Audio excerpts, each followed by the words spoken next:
అదరగొట్టే కారం రంగు రుచి ఆచి కారం పొడి. వాళ్ళిద్దరూ ఒకరినొకరు ప్రేమించుకుంటే ఆ అమ్మాయి మరొకరిందుకు పెళ్లి చేసుకోబోతుందబ్బా. అన్నయ్యకి ఏం తక్కువని? ఏముంది, ఇద్దరు గొడవ పడి ఉంటారు. ఆ అమ్మాయి ఏ నైలెక్స్ ఏదో కొనమని ఉంటుంది. దాంతో అన్నయ్య కోపం వచ్చి నైలెక్స్ ఎందుకు ఏ జనతా చీరలో చాలుగా ఉంటాడు. ఆ అమ్మాయి కోపం వచ్చి మనసు మార్చుకుని ఉంటుంది. ఈ వేళ ట్యూషన్ అయిపోయింది. ఒకరి వెనక ఒకళ్ళు క్రమశిక్షణతో వెళ్ళాలి. ఎవరిని తిట్టుకోకూడదు. వెళ్ళిపోండి, వెళ్ళండి, ఒక్కొక్కళ్ళు పోండి. వెళ్ళండి వెళ్ళండి. అమ్మాయి రా, నీ క్లాస్ కూడా ముగించేస్తే నాకు బాధ్యత తీరిపోతుంది. ఒక పని ముగిసినట్టు అవుతుంది. నా క్లాసా? ఎందుకు? చూడమ్మా, నువ్వు రాంబాబుని ప్రేమించానని చెప్పావు కదా, అతని చరిత్ర కూడా సేకరించి ఇటు పెట్టాను. నేను అనుకున్నటువంటి సోంబాబు చరిత్ర కూడా సేకరించి అటు పెట్టాను.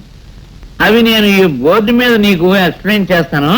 నువ్వు ఎవరిని కావాలంటే వారిని ఎన్నుకో. చెప్పేదేదో కాస్త మామూలుగా చెప్పొచ్చు కదా నాన్న. బ్లాక్ బోర్డ్ మీద ఎందుకు?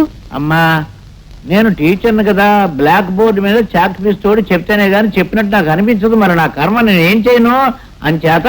చూడమ్మా, కూర్చో కూర్చో కూర్చో కూర్చో కూర్చో కూర్చో.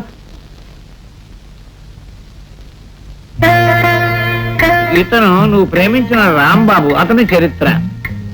నేను కావాలనుకుంటున్న సోంబాబు, అతని చరిత్ర. రాంబాబుకి జీతం నెలకి 1000 రూపాయలు, సోంబాబుకి నెలకి 2000 రూపాయలు. ఇతనికి బాధ్యతలు 2 తమ్ముళ్ళు, 1 చెల్లెలు, వాళ్ళ పెంపకాలు, పెళ్ళిళ్ళు. అతనికి వెనక ఎవరు లేరు, ఏ బాధ్యతలు కూడా లేవు. ఇకపోతే ఉద్యోగం ఇతనికి రాంబాబుకి స్పెషల్. ఇతనికి బ్యాంకులు. ఏ బ్యాంకులు? State bank of India. ఇతనికి భవిష్యత్తు అప్పులు తీర్చడం, అతనికి ఇంకొకరికి అప్పులు ఇవ్వగలగటం. ఇంతకీ కోరేది ఏమిటంటే, నేను ఎవరి గురించి ఏమీ చెప్పడం లేదు. నీ ఇష్ట ప్రకారంగా నీకెవరు కావాలో, రాంబాబు కావాలో, సోంబాబు కావాలో. రాంబాబు కావాలంటే రా అని, సోంబాబు కావాలంటే సో అని ఇక్కడ రాయి. అదే నా వెంటనే రాయమని కూడా నేను కోరడం లేదు. బాగా ఒక రోజు ఆలోచించుకుని నువ్వు చేయొచ్చు.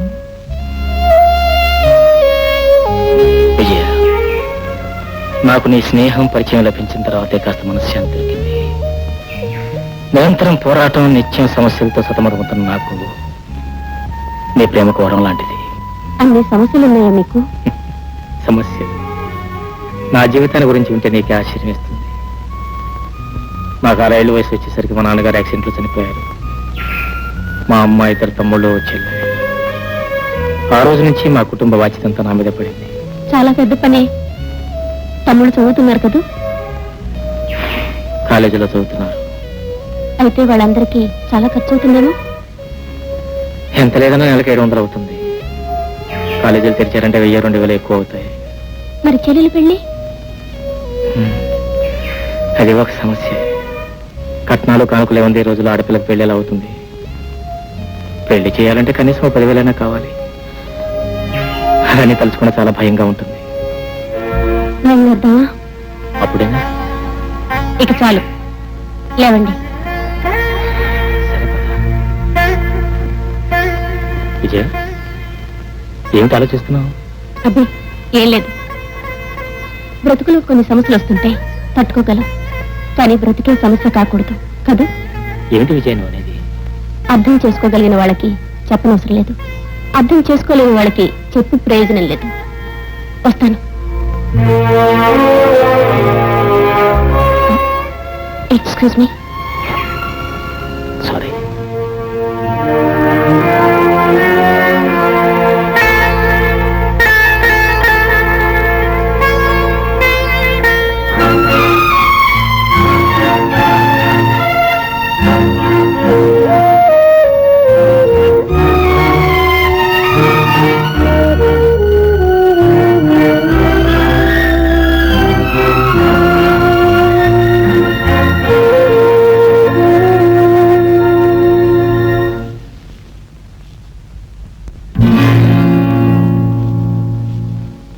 మేనేజర్ గారు, విజయం ఆఫీసర్ రాలేదా? రే రాంబాబు, వెటకారం కూడా కొంచెం రీజనబుల్ గా ఉండాలి. వెటకారం ఏంటండి? మరి లేకపోతే ఏమిటి? నిన్ననే రాజీనామా చేసి వెళ్ళిపోయిన విజయం మళ్ళీ మన ఆఫీస్కి ఎందుకు వస్తుంది? విజయ్ రాజీనామా చేసిందా? ఏమిట్రో మీరిద్దరూ చికెన్ బిర్యానీ షేర్వాలాగా పులిహోర పెరుగులాగా పోస్ట్ కవరు తుమ్మజిగురులా కలిసి ఉండేవారు. నీకు తెలియపోవటం ఏమిటి? అబ్బా ఇంక నేను మాట్లాడను. ఇదిగో రిజిగ్నేషన్ లెటర్.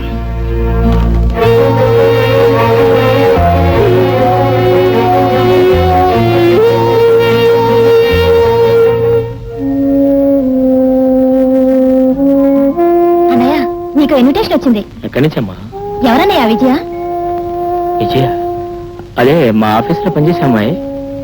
ఏం ఇక్కడికి వచ్చిందా? ఆహా లేదు, ఇన్విటేషన్ వచ్చింది. ఆ అమ్మాయికి పెళ్ళట. పెళ్లి కొడుకు పేరు సోంబాబు.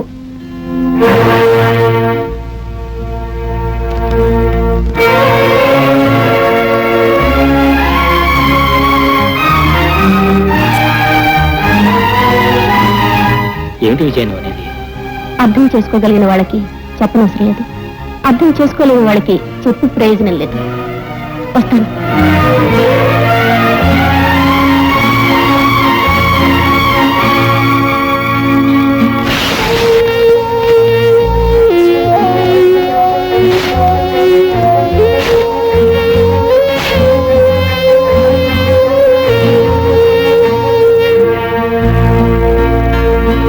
నాకు వచ్చిన కోపానికి ఆమెను ముక్కలుగా నరికి పారాయాలనిపించింది.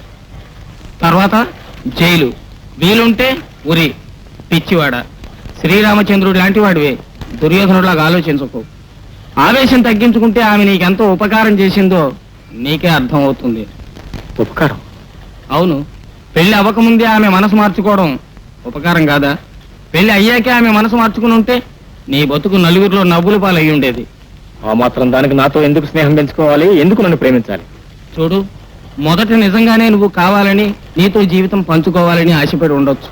కానీ నీ కష్టాలు బాధలు ఆమెకు బాగా అర్థమైన తర్వాత నీతో సుఖపడలేననే నిర్ణయానికి వచ్చి మనసు మార్చుకుని ఉండొచ్చు. ప్రేమంటే కష్ట సుఖాలు లాభ నష్టాలు బేరీజు వేసుకోవడమేనా? ఒక్కసారి మనసు ఇచ్చిన తర్వాత చచ్చే వరకు ఆ మనసు మార్చుకోకూడదు, ఎన్ని కష్టాలు వచ్చినా సరే. అది నిజమైన ప్రేమ అంటే. ఒప్పుకుంటున్నాను. అంటే దీనివల్ల అర్థమయ్యేది ఆమెది నిజమైన ప్రేమ కాదు అని కదా. అంటే నువ్వు అదృష్టవంతుడివి. So take it easy.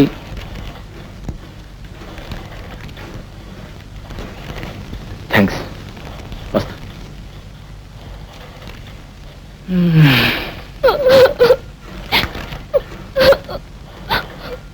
ఏంటి నీ కళ్ళల్లో కన్నీళ్ళ? నా కళ్ళేం చూపు తప్పులు చేయట్లేదు కదా. చూడండి, ఆయన పెళ్లి శుభలేఖలు అచ్చు తప్పు వేస్తున్నారు కదా అని 10 రోజులు కంపోజ్ చేసి ఒక్క తప్పైనా లేకుండా వేశాను. ఆయనకేమో అలా అయిపోయింది పాపం. అరే, ఇది నేను నమ్మలేకపోతున్నాను. ఒక్క అచ్చు తప్పు కూడా లేకుండా ఈ శుభలేఖలు ప్రింట్ చేసావంటే అదే నువ్వు చేసిన పెద్ద తప్పు. బాధపడకు. ఆ బ్రహ్మదేవుడు వాడి నుదుట రాసిన రాతలోనే పెద్ద అచ్చు తప్పు ఉంది. మనం ఏం చేయగలం చెప్పు? నేనే కాదు, ఆ బ్రహ్మదేవుడు కూడా అచ్చు తప్పులు చేస్తాడన్నమాట. ఇన్విటేషన్ చూడగానే అన్నయ్య ఎలా అప్సెట్ అయిపోయాడు తెలుసా? బహుశా ఆఫీస్ లో అమ్మాయిని ప్రేమించాడనుకుంటా. అన్నయ్య కూడా ప్రేమించడం తెలుసా? ఆశ్చర్యంగా ఉంది. అన్నయ్య మనలాంటాడేగా, అందుకే లవ్ లో పడ్డాడు. అన్నయ్యకి వెళ్ళేళ్ళు ఎత్తించు. అవును, వాళ్ళిద్దరూ ఒకరినొకరు ప్రేమించుకుంటే ఆ అమ్మాయి మరొకరి ఎందుకు పెళ్లి చేసుకోబోతుందబ్బా? అన్నయ్యకి ఏం తక్కువని? ఏముంది, ఇద్దరు గొడవ పడి ఉంటారు. ఆ అమ్మాయి ఏ నైలెక్స్ ఏదో కొనమని ఉంటుంది.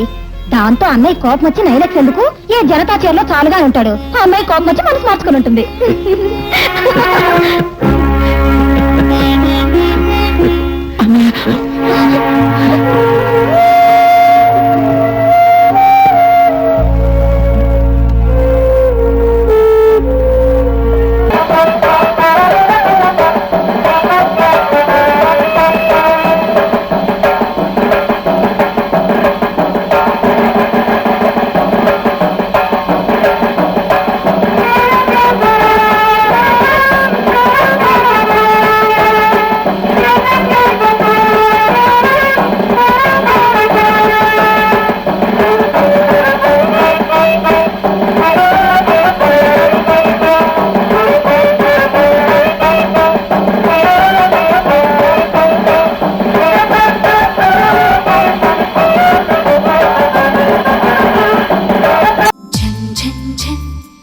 తెలుగు వన్